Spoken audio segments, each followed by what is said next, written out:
നിലമ്പൂരിൽ വീണ്ടും ജീവനെടുത്ത് കാട്ടാന. മുണ്ടേരി വാണിയമ്പുഴ ഉന്നതിയിലെ വില്ലി എന്ന ആദിവാസിയെയാണ് കാട്ടാന കൊന്നത്. വില്ലിയുടെ താൽക്കാലിക കുടിലിന് സമീപത്ത് വെച്ചാണ് കാട്ടാന ആക്രമിച്ചത്. മൃതദേഹം കൊണ്ടുവരാനായി ചാലിയാറിലൂടെ പോയ സംഘം കുത്തൊഴുക്കിൽപ്പെട്ട് തുരുത്തിൽ കുടുങ്ങി. രക്ഷാപ്രവർത്തനം പുരോഗമിക്കുകയാണ്.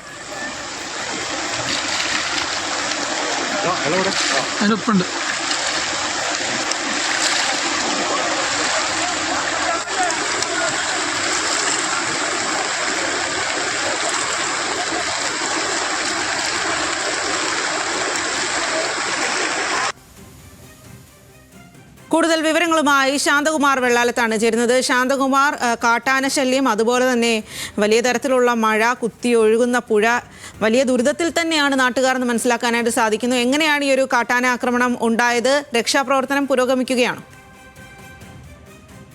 സ്വാതി, വാണിയമ്പുഴ ആദിവാസി ഉന്നതി നഗറിലെ ഈ കുടുംബങ്ങൾ ഏറെ ചാലിയാർ പുഴയ്ക്ക് അക്കരെയാണ് താമസിക്കുന്നത്. അവിടേക്ക് എത്തിപ്പെടുന്നതിന് ഏറെ പ്രയാസകരമാണ്. ഇപ്പോൾ പുഴയിൽ ശക്തമായ മഴ കാരണം നീരൊഴുക്കും ശക്തമായി വർദ്ധിച്ചിട്ടുണ്ട്. അതാണ് ഇപ്പോഴുള്ള പ്രതിസന്ധിയായിരിക്കുന്നത്. ഇന്ന് ഉച്ചയോട് കൂടിയിട്ടാണ് ഈ ആദിവാസി നഗറിലെ ഒരു വില്ലി എന്നയാളെ കാട്ടാന ആക്രമിക്കുന്നത്. ഇദ്ദേഹം കൂൺ പറിക്കുന്നതിന് വേണ്ടി വനത്തിനകത്തേക്ക് പോയതായിരുന്നു. അതിനിടയിലാണ് ഈ കാട്ടാനയുടെ ആക്രമണം ഉണ്ടാവുന്നത്. ഏറെ നേരത്തിന് ശേഷമാണ് വീട്ടുകാരും ഈ ആക്രമിച്ചവരുടെ കൊല്ലപ്പെട്ട വിവരവും തന്നെ അറിയുന്നത്.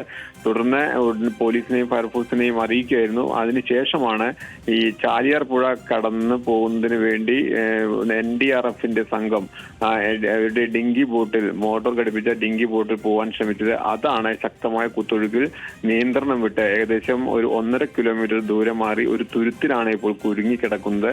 അവരെ 5 അംഗ സംഘമാണ് കുരുങ്ങിക്കിടക്കുന്നത്. ആ 5 അംഗ സംഘത്തെ രക്ഷപ്പെടുത്തുന്നതിനുള്ള ശ്രമമാണ് ഇപ്പോൾ നടന്നുകൊണ്ടിരിക്കുന്നത്. ഫയർഫോഴ്സും കൂടുതൽ NDRF സംഘവും എത്തി അവരെ രക്ഷപ്പെടുത്തുന്ന ശ്രമം തുടരുകയാണ്. എന്തായാലും ചാലിയാർ ശക്തമായ ഒഴുക്കുണ്ട്. ഈ ഒഴുക്ക് കാരണം ഇവരെ രക്ഷപ്പെടുത്താനുള്ള ശ്രമം ഏറെ പ്രയാസപ്പെടുന്ന വിധത്തിൽ തന്നെയാണ് ഇപ്പോൾ. എന്തായാലും പോലീസും നാട്ടുകാരും ഫയർഫോഴ്സും ചേർന്ന് രക്ഷാപ്രവർത്തനം ഇപ്പോഴും തുടരുകയാണ്. സ്വാതി.